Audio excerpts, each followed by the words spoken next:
I've always believed that the best way to solve an intractable problem is to create a vision to render that problem obsolete. So my team and I, what we decided to do is simply set a new vision.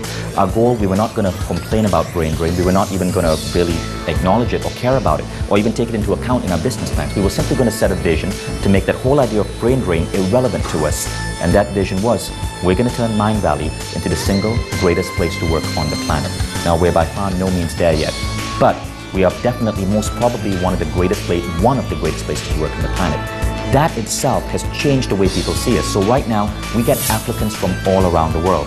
We get so many people applying to Mindvalley that we no longer even look at resumes. You have to submit a video cover letter. There are competitions going on YouTube to get specific jobs in our company.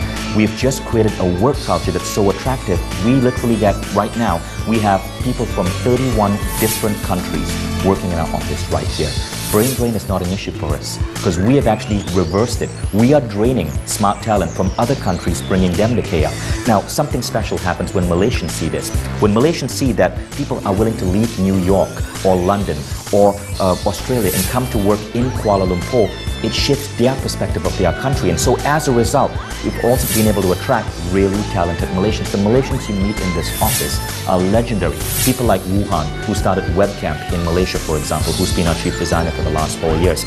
We just get the best talent locally and the best talent globally by focusing on turning Mindvalley into one of the world's greatest places to work. Now, the next challenge is doing that for all of Malaysia, which we also believe is possible. Project Renaissance is that project we are undertaking right now to help recreate Silicon Valley in Malaysia and brain drain within 10 years.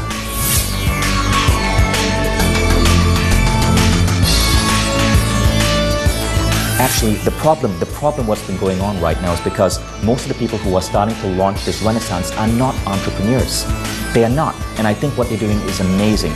But you got to be an entrepreneur to create entrepreneurship.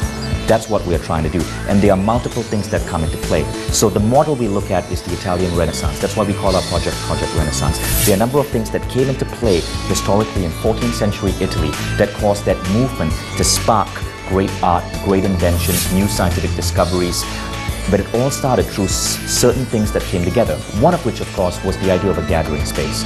One of the things Mindvalley is doing right now is we're building our own auditorium. We call it the Hall of Awesomeness. And we're giving the space free to different groups that Mindvalley employees are creating. For example, last year we started a group called Webcamp. That was founded by one of our Malaysian employees, Ngeow, who's a brilliant designer. Webcamp has become the #1 group for technologists in Malaysia to gather. But where do they gather?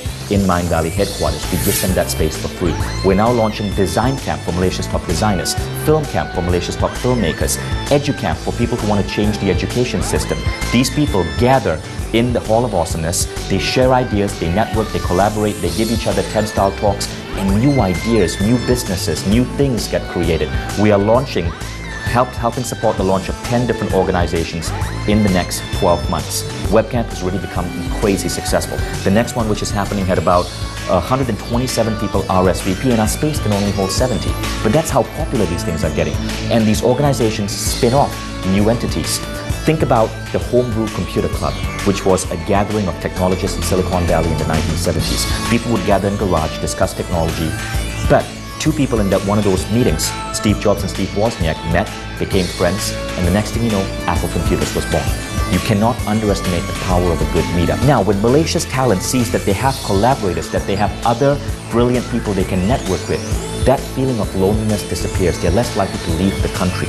When I came back to Malaysia, I spent the first 2 years working alone from a Starbucks, bored out of my mind, wondering how I could get back to the US. If Webcamp had existed, I would never have thought about leaving.